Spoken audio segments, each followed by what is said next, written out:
Өзгөндүк жаран 1 айлык кызын 30 000 сомго баалап жаткан жеринен кармалды. 15-июль күнү Ош шаарында Өзгөн районунун 22 жаштагы тургуну 1 айлык кызын 30 000 сомго сатып жаткан жеринен кармалган. Ал эми ымыркай учурда Ош шаардык реабилитациялык борборго жаткырылгандыгын Ош шаардык эмгек жана социалдык өнүгүү башкармалыгы тастыктады.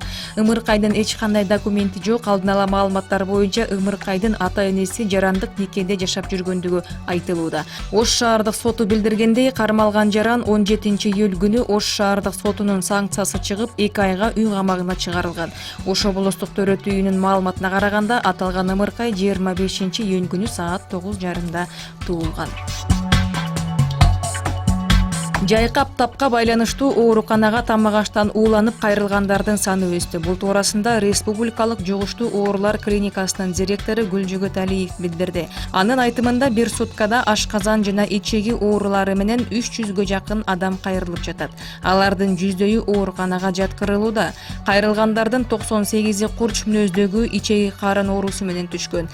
Ооруп келгендердин көбү жаш балдар. Саламаттыкты сактоо министрлигинин маалыматына караганда, жыл башынан бери курч мүнөздөгү ичеги карын оорусу менен кайрылгандардын саны 1800гө жакындады. Алардын 84%ы 14 жашка чейинки балдар.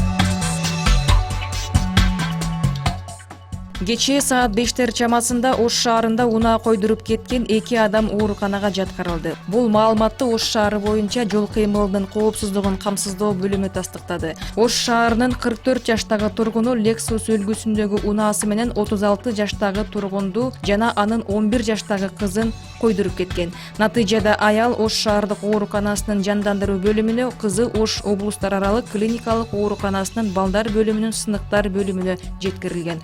Аталган кырсык боюнча учурда Ош шаардык ички иштер башкармалыгы тарабынан тийиштүү экспертиза дайындалып, тергөө иштери жүрүүдө. Ысык көлдө дайынсыз жоголуп кетип, аман-эсен табылган Казакстандын жаранынын досу милицияга тосмо арыз жазып, мурда берилген арыз боюнча териштирүү иштерин токтотууну өтүндү.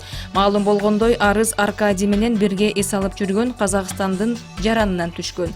Ошол күнү Аркадийге скутерди ижарага берген Ысык көл районунун Карой айылынын тургуну Бактынур дагы милицияга арызы менен кайрылган. Анын айтымында, Алматы шаарынын тургуну чөгүп кеткен скутер үчүн материалдык чыгымды төлөп берүү билдетин алгандыгына байланыштуу ал мурда жазган арызын кайтарып алды.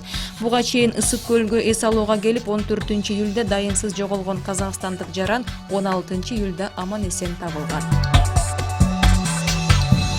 Чыгыш Казакстандагы шахтада жардыруу иштери маалында жалданма ишкананын жумушчусу каза тапты. Компания 17-июльда болгон кырсыкты кокустук деп атап, аны иликтөө үчүн атайын комиссия түзүлгөндүгүн билдирди. Шахта Чыгыш Казакстан облусунун административдик борбору Усть-Каменогорск шаарынан 120 чакырым алыстыкта жайгашкан. Анда жалпысынан 1200гө жакын адам иштейт.